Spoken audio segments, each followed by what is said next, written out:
औज़ु बिल्लाहि मिनश्शैतानिर्रजीम बिस्मिल्लाहिर्रहमानिर्रहीम। इय्याका नअबुदु व इय्याका नस्तईन। नाज़रीन गिरामी, Khawar Naeem Hashmi official YouTube channel पर आपका स्वागत, आपको सलाम, आपकी सलामती के लिए दुआएं। आप देखते हैं कि हम फिल्म इंडस्ट्री के लोगों को आपके सामने लाते हैं, फिल्म की तारीख को लाते हैं। फिल्म जब से शुरू हुई है, एम इस्माइल साहब के दौर से लेके आज के दौर तक, जबकि फिल्म ख़त्म हो चुकी है, हम डिस्कस करते हैं चीज़ों को। आज हमारे मेहमान कोई एक्टर या एक्ट्रेस नहीं है। आज हमारे गेस्ट हैं पाकिस्तान फिल्म इंडस्ट्री के एक मुअर्रिख, फिल्मी सहाफ़ी जनाब सईद अहमद साहब। सईद अहमद साहब ने स्टेज ड्रामे लिखे, टीवी ड्रामे लिखे, फिल्मों के स्क्रिप्ट लिखे, फिल्म एडिटिंग टीचिंग क्लास ली एक कॉलेज में, शाह हुसैन कॉलेज में। ये एक क्लास लिया करते थे फिल्म टीचिंग के हवाले से। फिल्म इंडस्ट्री के और फिल्म इंडस्ट्री की तारीख सईद अहमद साहब की रूह में रची बची है। ना सिर्फ इनकी फिल्म इंडस्ट्री वालों से वाबस्तगियां हैं, दोस्तियां हैं, ताल्लुकात हैं, हजारों ही दास्तानें हैं। क्या क्या सुनाते हैं हमें, हम सुनेंगे। ये पाकिस्तान फिल्म इंडस्ट्री का चलता फिरता इंसाइक्लोपीडिया है। आप फिल्म के बारे में इनसे कोई भी सवाल करेंगे तो ये सोचेंगे नहीं, तरद्दुद नहीं करेंगे, ये आपको उसका तफसील के साथ जवाब देंगे। तो मैं अब दरख्वास्त करूंगा सईद अहमद साहब को, जो मैं फिर आपको बता दूं कि बुनियादी तौर पे फिल्मी सहाफ़ी हैं और फिल्म के मुख्तलिफ शोबों से इनका ताल्लुक़ रहा है। इन्होंने पाकिस्तान फिल्म इंडस्ट्री को कैसे देखा, फिल्म इंडस्ट्री के लोगों को कैसे देखा, कैसे कैसे वाक़यात इनकी ज़िंदगी में आए, मौजूदा हालात जो फिल्म इंडस्ट्री के हैं उस पर इनकी सोच क्या है, फिल्म इंडस्ट्री का फ्यूचर ये कैसे देखते हैं, ये सारी बातें आप अभी सुनेंगे जनाब सईद अहमद साहब से। बहुत शुक्रिया जनाब खावर नईम हाशमी साहब। आपने मेरा तारुफ जिस अंदाज से, तफसील से और अपने ख़ास अंदाज में कराया है, उससे काफ़ी मेरे लिए मुश्किलात जो हैं आपने पैदा की हैं। मैं कोशिश करूँगा कि आपने जो मुझे फिल्मी सहाफ़ी और दीगर शोबों से मुंसलिक करते हुए एक मेरे बारे में जो बातें की हैं, stage drama, film, television drama, film script writing etcetera, तो आज मैं जो आपके इंट्रोडक्शन के बाद बात जहाँ से शुरू करना चाहता हूँ वो ये है कि आज है अप्रैल की 2025 अप्रैल 27 तारीख है। ये मैं इसलिए कह रहा हूँ कि आज मुझे, अगर मैं यहाँ से मुल्तान रोड पर चला जाऊँ तो मुझे कहीं नज़र नहीं आएगा शाहनूर स्टूडियो कहाँ चला गया। ज़रा मैं थोड़ा ड्राइव करके आगे बढ़ जाऊँ तो मुझे बारी स्टूडियो भी तलाश करना पड़ेगा। लेकिन अभी मैं खुदा का शुक्र अदा करता हूँ कि थोड़ा आगे बढ़ूँगा तो एवेन्यू स्टूडियो की इमारत, उसका गेट और उसके में बहुत सी चीज़ें जो हैं अभी उनका शुमार आसार कदीमा में नहीं होता, जबकि इससे पहले 2 स्टूडियोज़ का जो मैंने नाम लिया है, शाहनूर और बारी। अब मसला ये है कि उनकी कहानियाँ भी चलती रहेंगी। वहाँ मैंने शौकत हसैन रिजवी साहब को भी देखा, फिल्में बनती हुई भी देखी, और वहीं मैंने एडिटिंग भी शुरू की। मेरे उस्ताद थे फिल्म एडिटर अमान मिर्ज़ा साहब। अमान मिर्ज़ा ख़ुद एक तारीख़ हैं, फिल्म की तारीख़, लाहौर शहर की तारीख़, बम्बई की तारीख़। वो भी अपने उस्ताद सैयद शौकत हुसैन रिजवी की तरह बम्बई रहकर वहाँ हरीश केश मुखर्जी से फिल्म एडिटिंग का काम सीखकर लाहौर आए थे, और ये बात है 48-49 की। बहरहाल मैं लम्हे मौजूद से इस वक्त जहाँ मैंने आपसे स्टूडियो की, लाहौर के निगारखानों की खस्ता हाली, उनकी तबाह हाली का जो ज़िक्र किया है, तो वो इसलिए किया है कि मैं इस सूरत हाल को जाकर कनेक्ट करूँगा, इसका राब्ता करूँगा उस सूरत हाल से जब मैंने अपने बचपन में, अपने स्कूल के ज़माने में ये स्टूडियो देखे थे और यहाँ मैं शूटिंग करने के लिए आया करता था। एक तो ये बात थी। रही बात ये कि फिल्मों का, आप जानते हैं कि बच्चों को फिल्में देखने का शौक़ होता है, मुझे भी था, मैं फिल्में देखता था। फिल्म देखना मेरे लिए एक बड़ी हैरत अंगेज़ कोई बात थी। मुझे ये बड़ा अजीब लगता था कि हम एक अंधेरे एक कमरे में जाकर बैठते हैं, रोशनियाँ बुझ जाती हैं, और उसके बाद हमारे सामने स्क्रीन पर कुछ तस्वीरें उभरनी शुरू होती हैं, साए,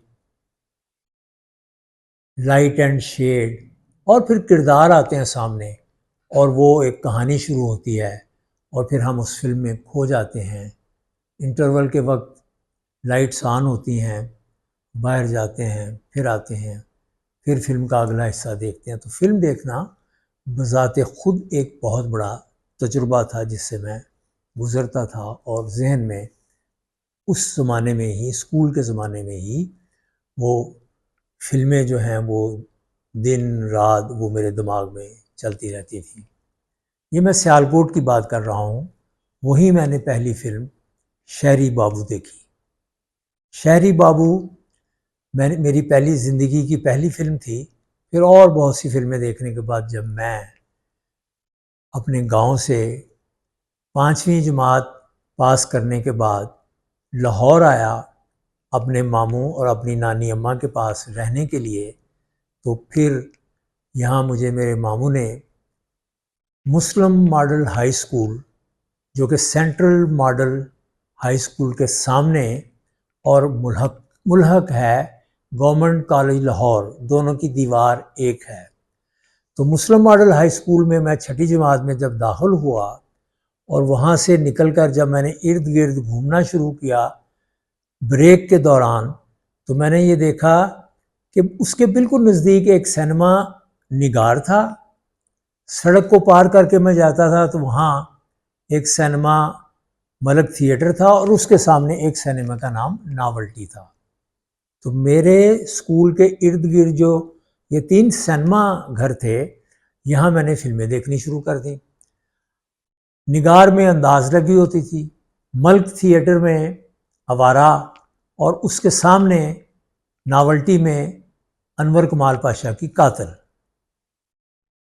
इन फिल्मों से देखने के बाद एक दो फिल्में देखने के बाद फिर मेरा और मेरे दोस्त का, वो उसका नाम है शौकत अज़ीज़, मेरा और शौकी का मुस्लिम मॉडल से छुट्टी के बाद और कभी कभी मैटनी शो के लिए ब्रेक में ही हम चले जाते थे मैकलोड रोड पर।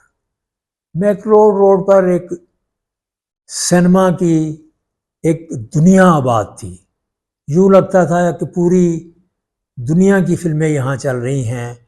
रॉयल पार्क में उस ज़माने में हॉलीवुड के ऑफिसेज भी खुले होते थे, एमजीएम का ऑफिस, फॉक्स वालों का ऑफिस और बड़ी फिल्म कंपनियों के डिस्ट्रीब्यूटर्स के भी ऑफिसेज वहाँ थे, और साथ ही वहाँ एक किंग सर्कल रेस्टोरेंट था जिसके अंदर जाते थे तो फिल्मी शख्सियात वहाँ बैठी होती थी। फिल्म देखने के बाद मैंने फिल्मों की किताबें पढ़ना शुरू की, और जाहिर है कि वो अंग्रेज़ी में थी। मैंने वो अंग्रेज़ी की किताबें पढ़ना शुरू की, और उस ज़माने में मास्को फिल्म मैगज़ीन यहाँ आया करता था महीने के महीने।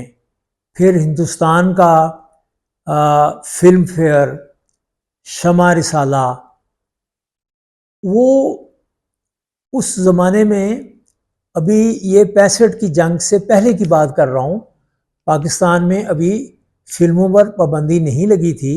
अखबारात और दोनों मुल्कों के दरमियान डाक के राब्ते बहाल थे, और यही जो हमारे हॉकर हैं अखबारों के, ये हमारे घरों में illustrated weekly off India, film fair, Delhi का उर्दू का रसाला माहनामा शमा, ये सब्सक्राइब किए हुए थे, और ये मैं बाकायदगी से पढ़ा करता था। इसके बाद ज़रा थोड़ा सीरियस काम मैंने किया। दुनिया में जो बहुत बड़ी किताबें लिखी गई हैं फिल्म पे, वो दो रूसी फिल्म डायरेक्टर्स ने लिखी हैं। एक तो है film sense and film form, जो ईजनस्टीन ने लिखी, और दूसरी है फिल्म टेक्निक और फिल्म एक्टिंग, ये पडावकर ने लिखी। तो ये किताबें मैंने पढ़नी शुरू की, और मेरे दोस्तों में उस ज़माने में जुल्फ़कार रिज़वी थे, जो मुझे फिर एक फ़िल्म के फ़िल्मी हफ्त रोज़ा के दफ्तर में ले गए।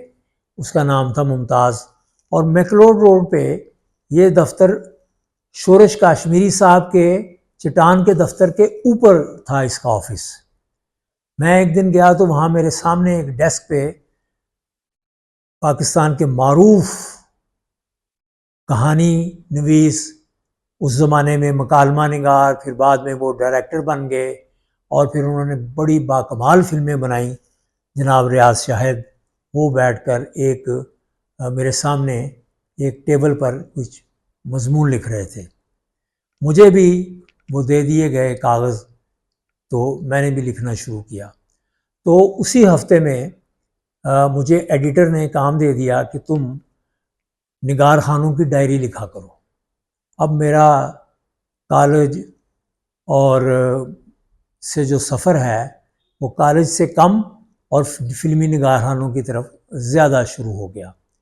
एक अजीबोगरीब मेरी ज़िंदगी का वाक़या पेश आया। वो यूँ हुआ कि सोवियत यूनियन की गोल्डन जुबली थी, ये गालिबन 1967 की बात है।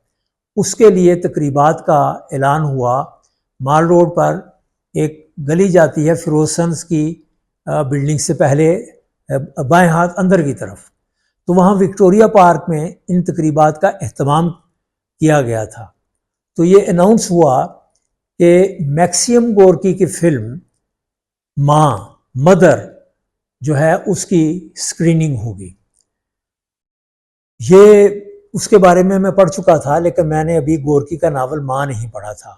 फिल्म के बारे में मुझे पता था कि ये एक बहुत बड़ी फिल्म है, और नावल भी दुनिया का एक मारूफ मकबूल तरीन नावल है। एक अजीब वाक़या पेश आया कि मैं वो फिल्म देख रहा था माँ, और उसका मेरे ऊपर इतना गहरा असर हुआ, मुझे यूँ लगा कि मेरा पूरा वजूद जो है वो उस फिल्म में उसके किरदारों की गिरफ्त में है, और ख़ास तौर पर वो जो माँ है, वो आ, वो मेरे आसाब, मेरे दिमाग और उसका किरदार, और वहीं बैठे बैठे मैंने ये सोचा कि मैं फिल्म राइटर बनूंगा, मैं कुछ और नहीं करना चाहता। मैं फिल्म राइटर बनना चाहता हूँ। 1967 में किया गया मेरा वो फैसला, आज तक मैं उस पर कायम हूँ। इस दौरान मैंने ड्रामे भी लिखे टीवी के, मैंने स्टेज ड्रामे भी लिखे, फिल्में भी लिखी, और अभी हाल ही में 2018 में नंदिता दास, जो कि हिंदुस्तान की एक बहुत बड़ी फिल्म डायरेक्टर, राइटर और कुछ 40 के करीब फिल्मों की वो एक्टर हैं, तो उनसे मेरा राब्ता हुआ। मैंने उनसे कांटेक्ट किया और मैंने उन्हें कहा कि फिल्म मंटो के बनाने में मैं आपकी मदद करना चाहता हूँ। बहुत सी बातें हैं जो शायद आप नहीं जानती, मैं जानता हूँ, क्योंकि मैंने लाहौर में मंटो मेमोरियल सोसाइटी बनाई थी, और उससे कुछ अर्सा पहले मैंने लाहौर में फिल्म क्रिटिक्स सोसाइटी भी बनाई थी। तो मेरा फिल्म का भी और मंटो साहब के घर आने जाने का भी तजुर्बा है। मैं बेगम मंटो से भी कई बार मिला हूँ, तो उन्होंने मुझे बहुत अच्छा रिस्पॉन्स दिया। तो फिर उस फिल्म के स्क्रिप्ट पर भी मैंने काम किया 2018 में। तो इससे पहले एक और वाक़या मेरी ज़िंदगी में रूनुमा हो चुका था। वो ये था कि जब मैं चौथी जमात में अपने गांव के स्कूल, प्राइमरी स्कूल में पढ़ता था, तो वहाँ आलम लोहार का थिएटर आया। वहाँ एक मेला लगता था, पीर सब्ज़ का मेला। उस मेले में हम सब जाते थे, बच्चे, बड़े, बूढ़े, सब औरतें, और वो बहुत शानदार मेला था। उस मेले में जब मैंने आलम लोहार का थिएटर देखा, तो मेरा दिमाग उस अदाकारी में और उस थिएटर में, उस ड्रामे की कहानी में उलझ गया। ऐसा उलझ गया कि मैंने सोचा मैंने ड्रामा करना है, मैं थिएटर करूँगा। तो मैंने पहला ड्रामा स्कूल में चौथी जमात में बाकायदा तौर पर पर्दा लगाकर एक्टर्स अपने दोस्तों को और उनकी अपनी बहन को और उसकी सहेलियों को एक टीम बनाकर पहला ड्रामा जो मैंने स्टेज किया, वो मैंने अपने गांव कोटली लोहारा मशरकी के एक प्राइमरी स्कूल में चौथी जमात में किया, जिसको मैं अपनी ज़िंदगी के मीडिया का सफ़र का आगाज़ समझता हूँ। और जहाँ आकर मैंने आज बात को रोका है कि मैं फिल्म माँ तक पहुँचा, यहाँ तक आने तक उसके बीच एक लंबा सफ़र है। तो फ़िलहाल जनाब खावर नईम हाशमी साहब, आपके सवालों के अभी कुछ जवाब बाकी हैं, लेकिन मैं ये चाहूँगा कि आपके मेरी इस गुफ्तगू की रोशनी में जो सवाल आपका होगा, उससे मैं दोबारा शुरू करूँगा। आपका मैं शुक्रिया अदा करता हूँ और ये गुफ्तगू जारी रहेगी।